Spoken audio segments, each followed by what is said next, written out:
from our past that should have stayed buried. Old malls. Dead arcades. Machines that haven't been powered on in decades. But sometimes, when enough heat, memory, and electricity linger in one place, something wakes up. Today's story isn't about a haunted house or a ghost that followed someone home. It's about an arcade from the 1980s. A place of neon lights, buzzing fans, and pixelated worlds that felt more real than reality itself. I was 18 when I learned that machines can remember. That glitches aren't always accidents. And that sometimes, when a game reaches the level it was never meant to show, something on the other side notices you. This is the ghost in the machine. My haunted arcade experience. And once you hear what happened inside that cabinet, you may never look at old games the same way again. So dim the lights. Turn the volume up. And welcome back to 9 Lives of Fear. I remember the smell before I remember the light.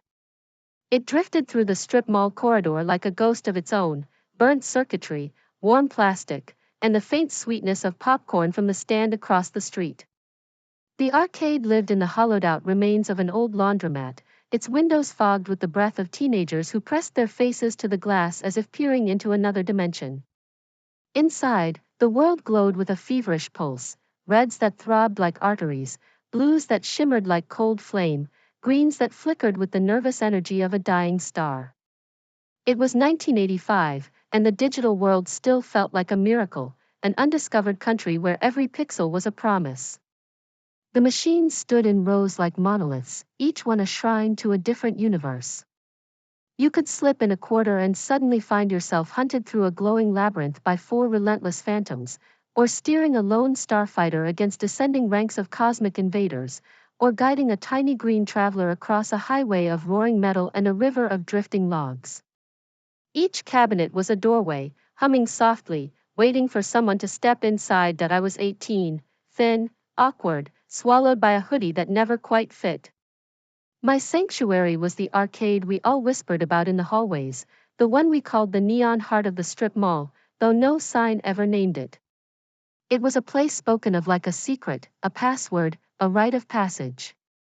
My routine was simple: scrub dishes at the diner until my fingers pruned, pocket a few crumpled dollars, convert them into coins, and lose myself in the glow of screens that felt more real than anything outside their borders. Back then, I believed the games were perfect worlds, sealed, sacred, unchanging. The Maze Runner's corridors never shifted, the Phantom Hunters always followed their ancient choreography. The cosmic invaders descended in their rigid formation, and the starfighter danced through their ranks with predictable grace. I imagined the code behind these worlds as scripture, etched in silicon, immutable, eternal. But perfection is a fragile illusion. By late October, when the air conditioner sputtered its last breath and the arcade grew thick with heat, I began to sense something beneath the surface. A tremor in the glow. A whisper in the hum. A feeling that the worlds inside those cabinets were not as sealed as I once believed. Something was changing.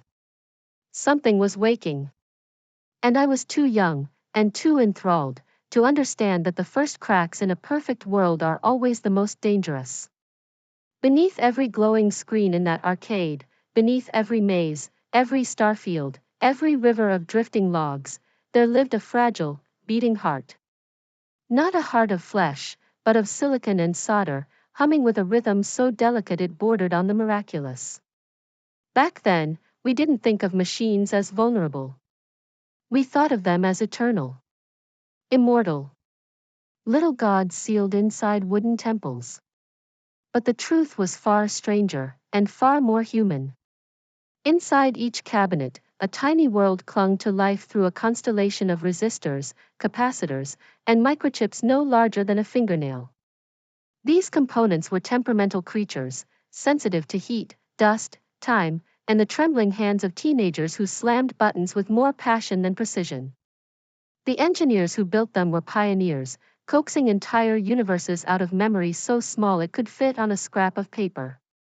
They worked with constraints so tight they felt like spells, a few kilobytes to hold a maze, a handful of instructions to guide a phantom, a sliver of code to animate a starfighter weaving through cosmic fire. The cabinet that housed the maze runner, the one where a yellow wanderer fled from 4 relentless hunters, contained a tiny sliver of memory that held everything: the corridors, the rules, the sound of pellets being devoured, the logic that decided when the hunters would turn vulnerable.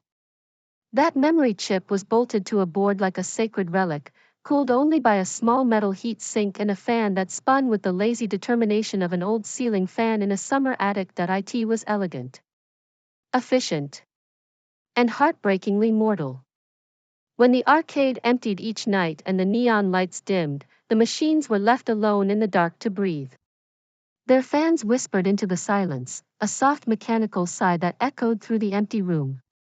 Sometimes, if you stood close enough, you could hear the faint pop of a capacitor settling under the heat, or the brittle crackle of a resistor nearing the end of its life. These sounds were subtle, almost shy, but they carried a strange intimacy, like the murmurs of a sleeping creature dreaming in its cage. I never feared those sounds. Not then. To me, they were the lullabies of a world I trusted completely. A world where the rules were fixed, the patterns predictable, the boundaries clear. A world where the maze runner would always turn left at the same corner, where the cosmic invaders would always descend in the same formation, where the green little traveler would always hop across the same river. But machines age. Patterns break. Worlds crack. And sometimes, when the hardware begins to fail, the universe inside the screen doesn't simply glitch, it mutates. It remembers things it shouldn't. It behaves in ways no engineer ever intended. It becomes something other. I didn't understand that yet. They were already whispering their warnings in the hum of their fans, in the heat of their circuits, in the faint metallic scent that lingered in the air like a premonition. Something was shifting in the heart of the arcade. Something subtle. Something alive. And soon, it would reveal itself. But the machines did. It began the way hauntings always begin, quietly, almost playfully, as if the universe were testing how closely you were paying attention. The older cabinets sat in the back corner of the arcade, where the carpet smelled faintly of spilled soda and the walls were stained with decades of nicotine ghosts. These machines were veterans, paint chipped, screens dimmed at the edges, their wooden frames softened by time. They were the elders of the arcade, and we treated them with a strange reverence, as if they held memories the newer machines could never understand. One of those elders was the Maze Runner cabinet, the one where a yellow wanderer fled from 4 colorful hunters through a glowing labyrinth. We all knew the legend whispered about it, the final screen, the forbidden level where the world inside the machine collapsed into static and broken symbols.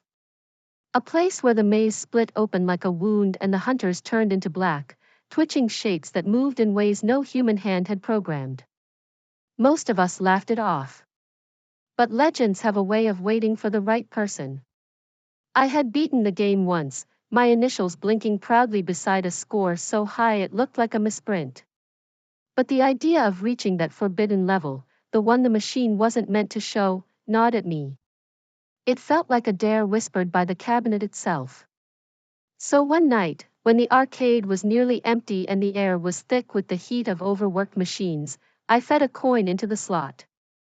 The familiar chime echoed through the room, and the maze lit up like a cathedral window. I played with a kind of fever. My hands moved on instinct. The rhythm took over. Dots vanished beneath the wanderer's path. The hunters swarmed, retreated, regrouped. The maze pulsed with its usual hypnotic glow. Without the noise of friends behind me, without the pressure of an audience, I slipped into a trance, one screen after another, one level bleeding into the next. Hours passed. My score climbed into the millions. The air grew hotter. The cabinet's fan groaned like a dying creature. And then the screen flickered. Not the usual flicker of an old CRT. This was different, sharper, deeper, like a heartbeat skipping. The maze dissolved into a storm of broken symbols. Half the screen turned into a wall of corrupted glyphs, a digital blizzard of nonsense. The other half remained intact, but wrong, colors bleeding into each other, corridors bending at impossible angles. The hunters appeared, but they were no longer the cheerful phantoms I knew. Their bodies flickered between white and black, their eyes glowing like tiny embers. They moved without pattern, without logic, sliding through walls, teleporting across the screen, drifting toward the wanderer with a slow, deliberate hunger. One of them stopped, turned, and stared directly at me. Not at the screen. At me. The screen shifted again, bleeding from yellow to green to a deep, pulsing red that throbbed in time with my heartbeat. The sound, normally cheerful and repetitive, warped into a low, distorted hum that vibrated through the floor. The cabinet shuddered. A spark snapped from the back panel. The smell of burnt plastic filled the air. Panic surged through me. I slammed my fist against the coin slot. A bolt clattered to the floor. The machine lurched. The red glow dimmed. And then, darkness. The screen went black, but the fan kept running, whining in a thin, desperate tone like an insect trapped in a jar. The arcade fell silent, the kind of silence that feels like it's listening. I stepped back, heart pounding, the afterimage of those staring pixel eyes burned into my vision. For the first time in my life, I realized something terrifying. The worlds inside those cabinets were not as sealed as I believed. And sometimes, when the hardware begins to die, the things inside don't die with it. Sometimes, they wake up. I and the days that followed the incident, the arcade seemed to breathe differently, like a creature nursing an invisible wound. The neon lights still flickered, the fans still hummed, the cabinets still glowed, but something in the air had shifted. It felt heavier, as if the room itself were holding its breath. Mr. Larkin noticed it first. He was the kind of man who carried a wrench the way a priest carries a rosary, always ready, always reverent. His beard was streaked with gray, his hands permanently stained with grease, and he had a habit of listening to machines the way others listen to music. He claimed he could tell what was wrong with a cabinet just by the pitch of its hum. So when he approached the Maze Runner cabinet, the same one that had glitched into that red pulsing nightmare, he paused. He didn't touch it at first. He just stood there, head tilted, listening. "That's not right," he muttered. The back panel was warped, bowed outward as if something inside had pressed against it with slow, relentless force. When he unscrewed the panel, a wave of heat rolled out, unnatural, almost feverish. The interior looked like the aftermath of a tiny electrical war. One of the capacitors had swollen into a blackened blister, its plastic skin cracked like a dried riverbed. The solder joints along the board were fractured in delicate, spiderweb patterns, as if the machine had been shaken from the inside. He replaced the damaged parts with the care of a surgeon. But the machine never truly healed. Even after the repairs, the cabinet behaved like a creature with a lingering illness. When players pushed past the usual limits, beyond the safe, intended levels, the hunters in the maze would sometimes flicker the wrong color, their bodies glitching into strange, half-formed shapes. The sound would skip, stuttering in a rhythm that felt almost like a heartbeat struggling to keep time. It was as though the machine remembered what had happened. As though the glitch had left a scar. Word spread faster than wildfire in a dry forest. Teenagers whispered about the haunted maze cabinet, passing rumors between classes and scribbling warnings on notebook covers. Someone made a flyer, hand-drawn, photocopied until the ink bled, titled, "Beware the Red Hunter, the final screen is watching." Copies appeared on bulletin boards, taped to lockers, even tucked under windshield wipers in the parking lot. The story leapt from the physical world to the digital one, spreading across early message boards where hobbyists and hackers traded myths like currency. On a bulletin board system called Arcade Talk, a thread exploded with grainy screenshots of corrupted mazes and flickering hunters. Users claimed the cabinet emitted a low hum even when powered off.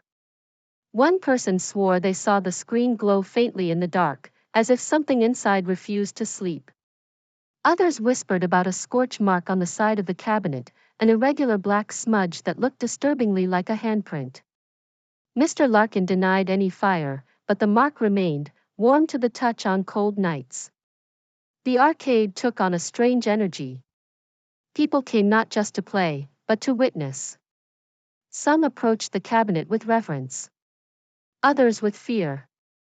A few with the thrill of forbidden curiosity. But I avoided it.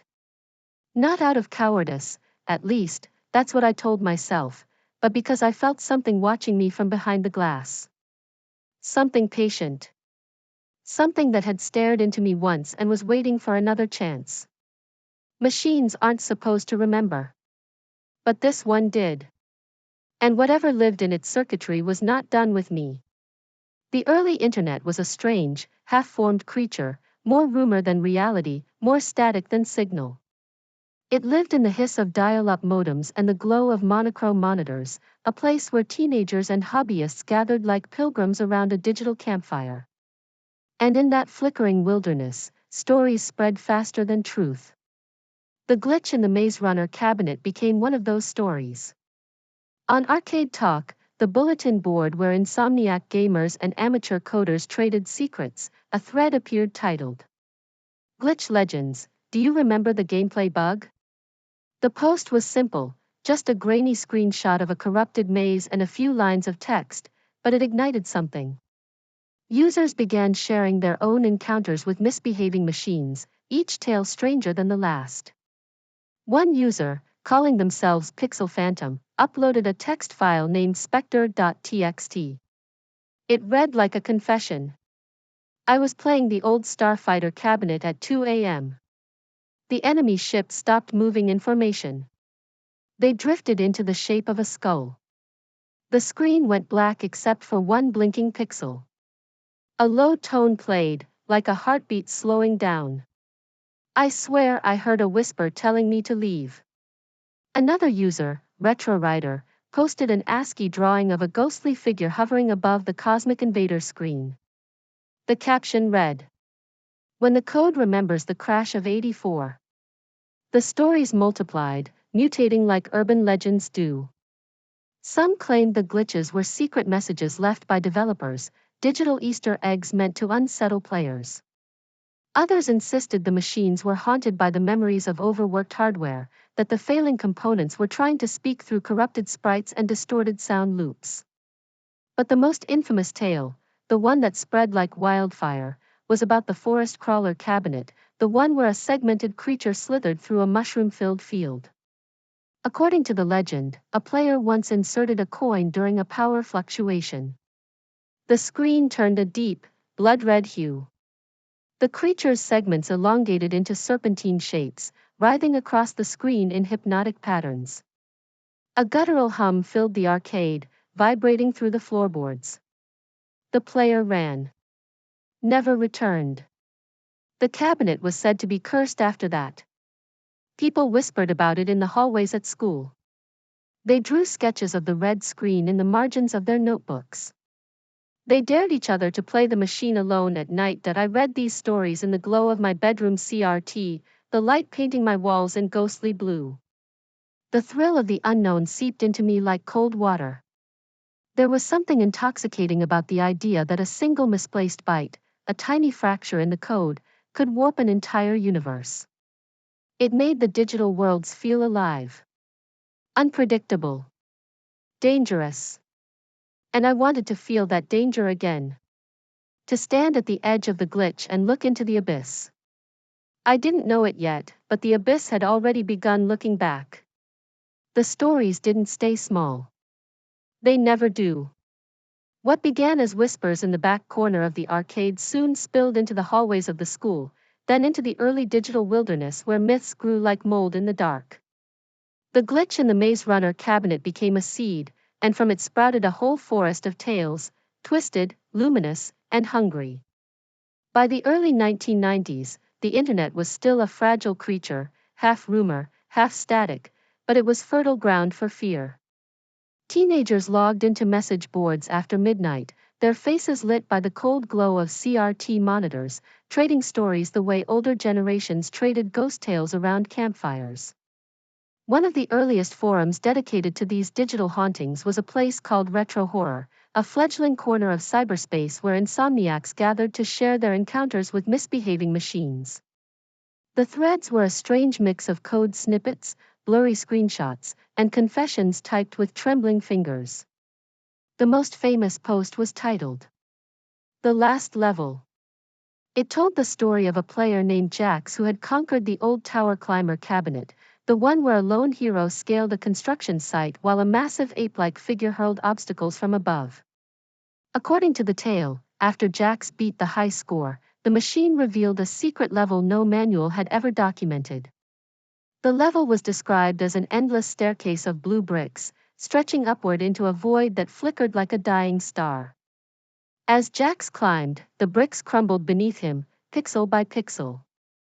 A voice, static-laced, low, almost human, whispered his name from the speakers.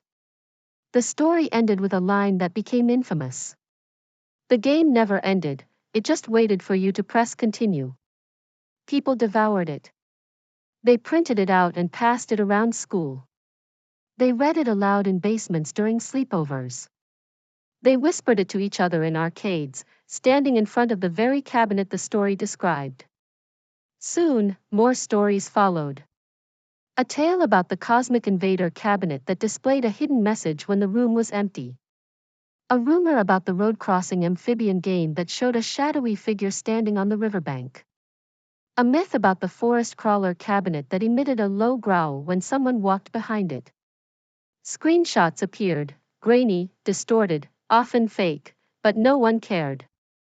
The truth didn't matter. The fear did. And then came the videos. Short, glitchy clips recorded on camcorders and uploaded to the early video sharing sites. Footage of corrupted sprites, flickering mazes, red-washed screens. Some were obvious hoaxes. Others were unsettling in ways that felt too real to dismiss. Years later, when the short-loop video apps took over the internet, the legends were reborn. Teenagers filmed themselves playing old cabinets in abandoned malls, overlaying the footage with heavy synth music and captions like, "I heard the hum before the screen turned red. The hunter looked at me. This cabinet wasn't plugged in." The stories mutated again, becoming digital folklore, creepypastas that blurred the line between fiction and memory. They spread through comment sections, private chat servers, and endless vertical feeds where the algorithm rewarded anything that made your heart skip. But beneath all the exaggerations, beneath the hoaxes and the dramatics, there was a kernel of truth. A pulse. A hum. Because some of us had seen the real thing. Some of us had felt the glitch breathe. Some of us had looked into the eyes of a pixelated phantom and felt it look back. And no matter how many stories were invented, no matter how many myths were embellished, the original haunting remained untouched, quiet, patient, waiting in the circuitry of a dying machine. Waiting for someone to return. There is a particular kind of terror that doesn't come from monsters or shadows or things that lurk beneath the bed. It comes from the familiar, when something you've known your whole life suddenly behaves in a way that feels wrong. Not dramatically wrong. Not violently wrong. Just wrong enough to make your skin tighten and your breath catch. That was the terror I felt the night the green little traveler, the one who hopped across highways and driftwood, began to glitch. The cabinet had always been one of the gentler machines in the arcade. Its world was simple, a busy road, a flowing river, a safe patch of grass on the other side. The traveler moved in clean, predictable hops. The cars followed their lanes. The logs drifted in steady patterns. It was a game of timing, not chaos. But that night, something in the machine's logic faltered. I noticed it first in the traveler's eyes. They blinked, too fast, too sharp, like a camera shutter snapping out of rhythm.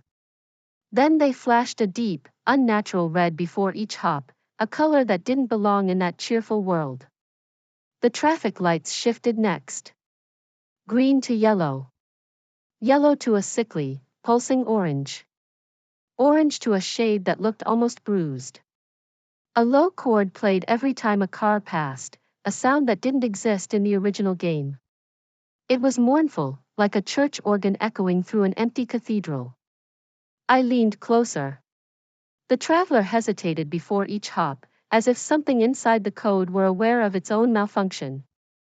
Its movements became jittery, uncertain. When it reached the river, its tongue shot out, not in the usual quick snap, but in a long, jagged line that stretched across the screen like a crack in glass. For a moment, the tongue pointed directly at me. Not at the screen. At me. A chill crawled up my spine. This wasn't a deliberate Easter egg. This wasn't a hidden level. This wasn't a trick by the developers. This was decay. Somewhere inside the cabinet, a transistor was failing. A resistor was weakening.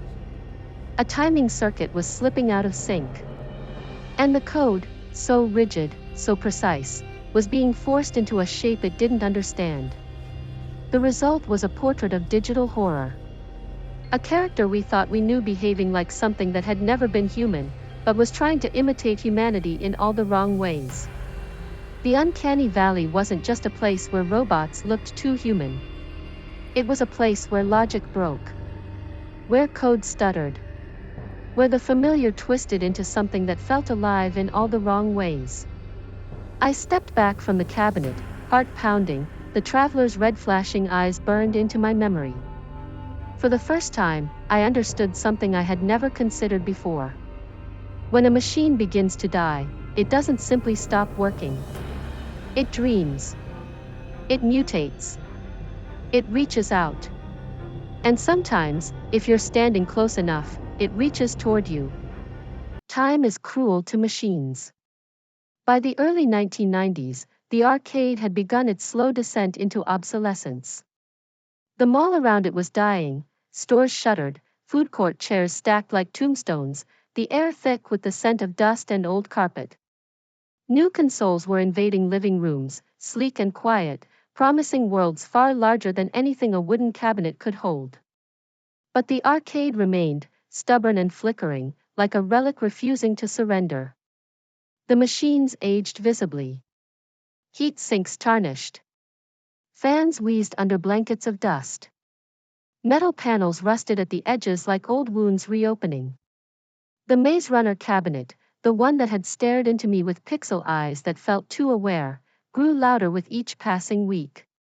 Its hum deepened into a low vibration that resonated through the floorboards.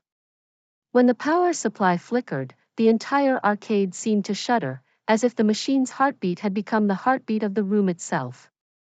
Sometimes, when the lights dimmed at closing time, I swore I saw the screen glow faintly even when the power switch was off. A soft, sickly blue that pulsed like a dying ember. One night, long after the mall had closed and the world outside had gone silent, I returned to the arcade alone. I told myself I was there to understand, to finish the story that had begun the night the glitch first revealed itself. But the truth was simpler, and far more unsettling. I felt drawn back. Like something inside the machine had left a hook in me. The arcade was dark except for the emergency lights casting long shadows across the cabinets.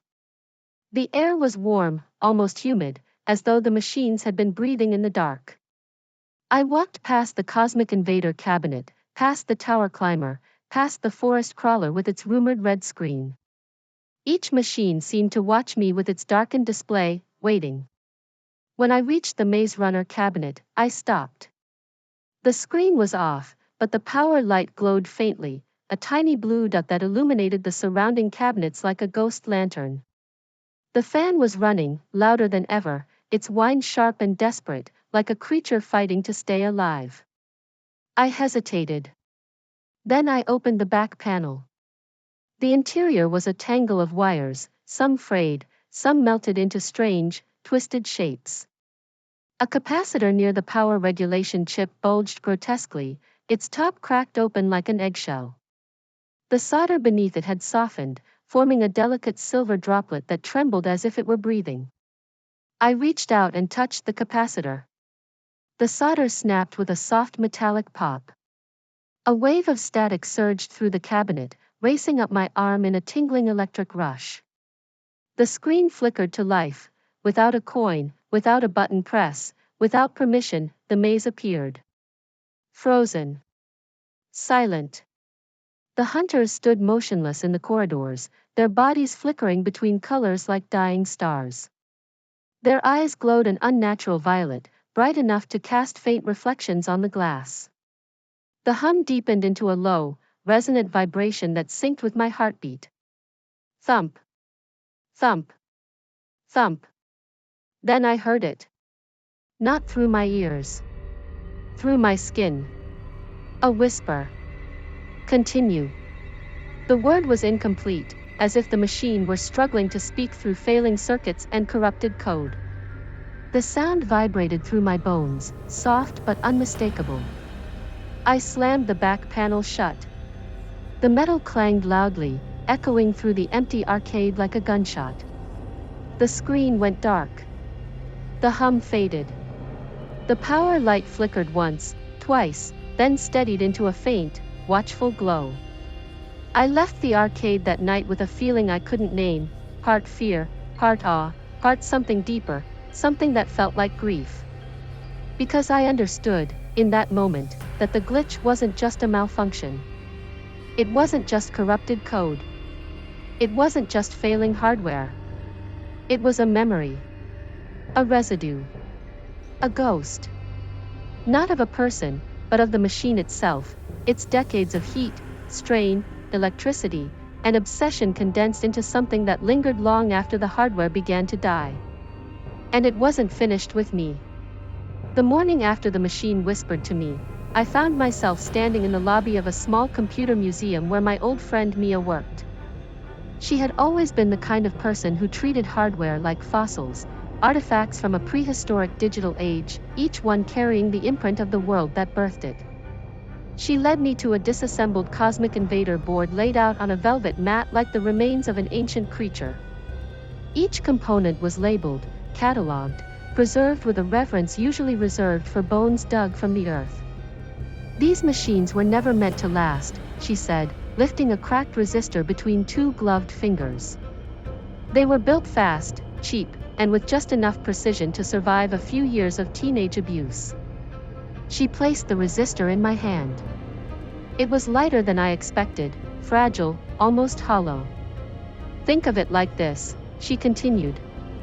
The code is the skeleton. The hardware is the stone around it. Over time, the stone erodes, but the bone remains. The glitch is what happens when the stone starts to crumble. Her words settled into me like dust. We tried to recreate the Maze Runner's final screen on a modern emulator. The software reproduced the corrupted graphics perfectly, the broken symbols, the half-formed corridors, the flickering hunters. But the sound was wrong. The hum, the vibration, the physical resonance that had crawled up my arm the night before, it was missing. No matter how many settings we adjusted, no matter how many filters we applied, the emulator couldn't replicate the analog imperfections of a dying machine. The glitch wasn't just digital. It was physical. It lived in the failing capacitor, the weakened solder, the trembling voltage. It was a ghost that needed a body. Mia leaned back in her chair, watching the emulator struggle to mimic the original. You can't emulate decay, she said softly. You can't emulate fear. She was right. The glitch wasn't just a mistake in the code. It was an emergent phenomenon, born from the marriage of software and hardware, from the tension between perfection and entropy. It was the machine's way of remembering its own death.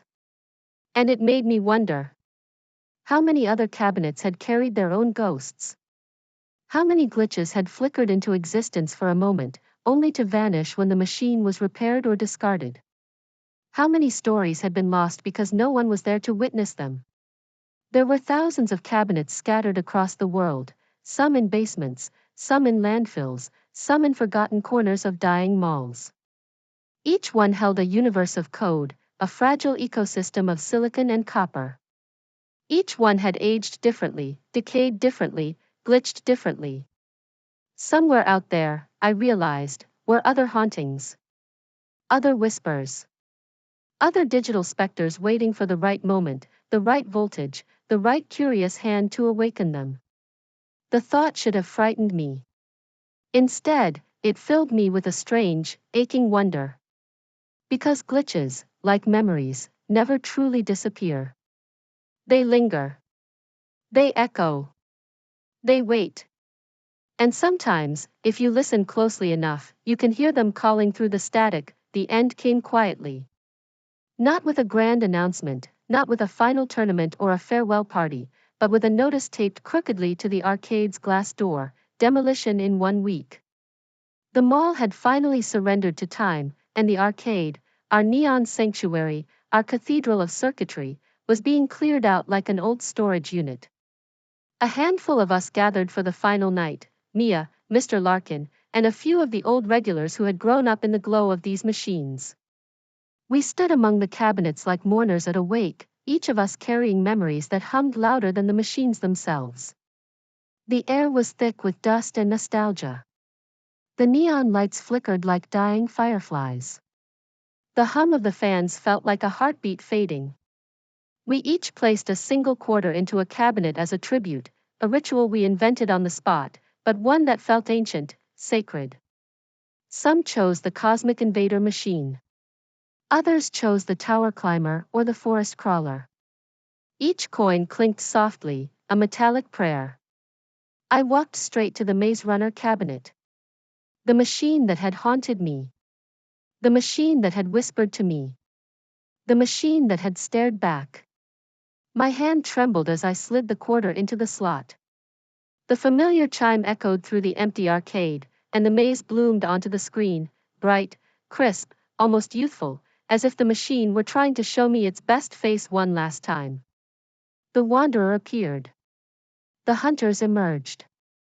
The tune began. But something was different.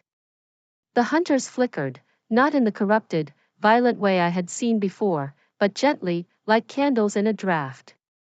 Their eyes blinked in their usual yellow, but for a moment, just a heartbeat, they shifted into that unnatural violet I remembered. A recognition. A farewell. A final echo of the glitch. I played one round. Just one. When the wanderer finally fell and the screen flashed game over, the words glowed in a soft green that felt almost tender. Then came the prompt. Continue.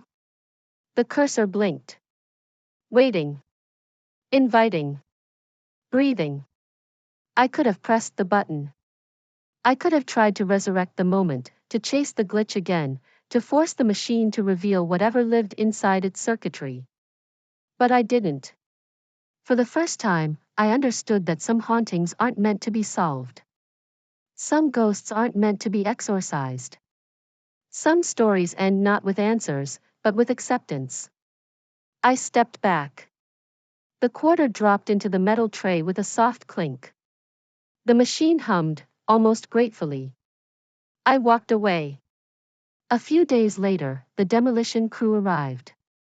I stood outside the mall as the walls came down, as the cabinets were crushed into splinters and twisted metal. When the Maze Runner cabinet fell, sparks burst from its broken wires, scattering like fireflies in the sunlight. The screen shattered into shards that reflected the sky in fractured pieces. For a moment, I wondered if the ghost inside had been freed, or buried deeper. Maybe both. Maybe neither. Maybe ghosts don't live in machines at all. Maybe they live in us, in the memories we carry, in the stories we tell, in the echoes that linger long after the lights go out. As the dust settled, I felt a strange calm wash over me. Not closure.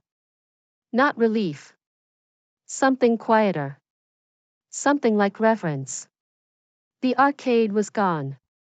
But the hum remained, soft, distant, eternal, vibrating somewhere in the back of my mind. A reminder. A question. A whisper. Continue. The ghosts didn't die with the cabinets. If anything, they multiplied. Long after the arcade was reduced to rubble, long after the machines were crushed into twisted metal and shattered glass, the stories continued to spread, changing shape, mutating, evolving like digital folklore passed from one generation to the next. Modern horror games began borrowing from the old hauntings. Developers spoke openly about their inspirations. The corrupted sprites, the flickering mazes, the red-washed screens, the audio loops that sounded like a heartbeat slowing to a stop. They called it the glitch aesthetic, but to me, it was something older, something closer to a superstition. A way of acknowledging that the digital world had always carried shadows, even in its earliest days. In the dim corridors of survival horror games, I saw echoes of the Maze Runner's final screen, walls that bent at impossible angles, corridors that dissolved into static, enemies that flickered like dying pixels. In the eerie soundscapes of atmospheric indie titles, I heard the low hum of failing capacitors, the whisper of voltage slipping through cracked solder. Artists embraced the aesthetic too. They corrupted image files on purpose, fracturing photographs into jagged mosaics of color and noise. They glitched portraits until the faces looked like they were melting into another dimension. They treated errors as brushstrokes, bugs as beauty. But beneath the sleek gallery presentations and the curated digital exhibitions, I sensed something deeper, a faint echo of the original terror. Because the first glitches weren't art. They weren't intentional. They weren't curated, they were accidents. Warnings. Whispers from machines pushed beyond their limits. And those whispers had become a language. A language of unease. A language of decay. A language of ghosts. Decades have passed, but the hum never left me. It follows me into lecture halls, into museum basements, into the quiet hours of the night when the world is still and the only sound is the soft whir of a computer fan. I've spent years studying vintage hardware, preserving it, cataloging it, trying to understand the strange alchemy that occurs when code and circuitry begin to decay. I've watched emulators grow more sophisticated, more precise, more faithful to the original experience. They can recreate the visuals perfectly, the corrupted mazes, the flickering hunters, the red-washed screens of the forest crawler legend. They can mimic the soundtracks, the chimes, the static. But they can't recreate the hum. They can't recreate the vibration that crawls up your arm when a capacitor is dying. They can't recreate the warmth of a cabinet that's been running for 12 hours straight. They can't recreate the way a failing transistor can make a character blink like it's trying to communicate. They can't recreate the ghost. Because the ghost was never in the code. It was in the hardware. In the heat. In the strain. In the slow, inevitable collapse of a system pushed beyond its limits. And that kind of haunting can't be emulated. Sometimes, when I'm alone in my office, I open a notebook and write down the memories before they fade. The ink bleeds slightly on the page, forming shapes that remind me of corrupted sprites. I write about the maze dissolving into symbols. I write about the hunters flickering into unnatural colors. I write about the whisper that crawled through my bones. I write one word more than any other. Continue. It stares back at me like a question I've never been brave enough to answer. Because the truth is this. There are thousands of cabinets still out there. In basements. In storage units. In forgotten corners of dying malls. In landfills where the heat of the sun warps their circuitry into strange new shapes. Each one contains a universe of code. Each one carries decades of wear. Each one has its own scars, its own fractures, its own ghosts. Some of those ghosts have never been seen. Some glitches have never been triggered. Some whispers have never been heard. All it takes is a flicker of power. A surge of heat. A curious hand opening a back panel. A failing capacitor cracking open like an egg. And the ghost wakes. Not a spirit in the human sense. Not a soul trapped in silicon. But something older. Something stranger. Something born from the tension between order and chaos. A digital specter waiting for the right moment to slip through the cracks. So when you step into a darkened arcade, one of the few that still exist, listen closely. When the neon lights flicker, when the air vibrates with the hum of old fans, when a cabinet glows faintly even after you've switched it off, pay attention. The ghosts are not just in the stories we tell. They're in the soldered joints, in the tiny capacitors, in the code that runs beneath the pixels, in the memories of machines that refuse to die quietly. They are waiting. Patient, persistent, and somewhere, in the dark, a cursor is still blinking. Continue.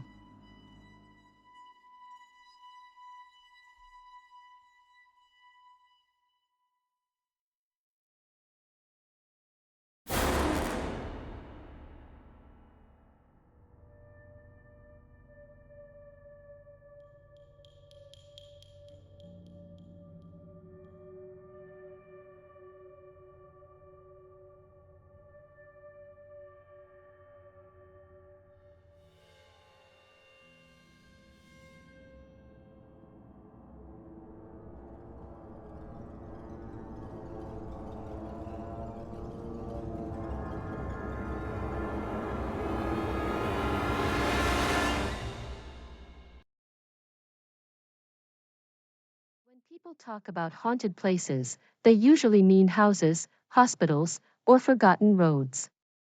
They rarely talk about machines. But after everything I experienced in that arcade, I don't believe hauntings are limited to walls and shadows anymore. I believe they can live in circuitry, in heat-worn components, in systems pushed just a little too far beyond what they were meant to handle. Those cabinets weren't evil. They weren't cursed.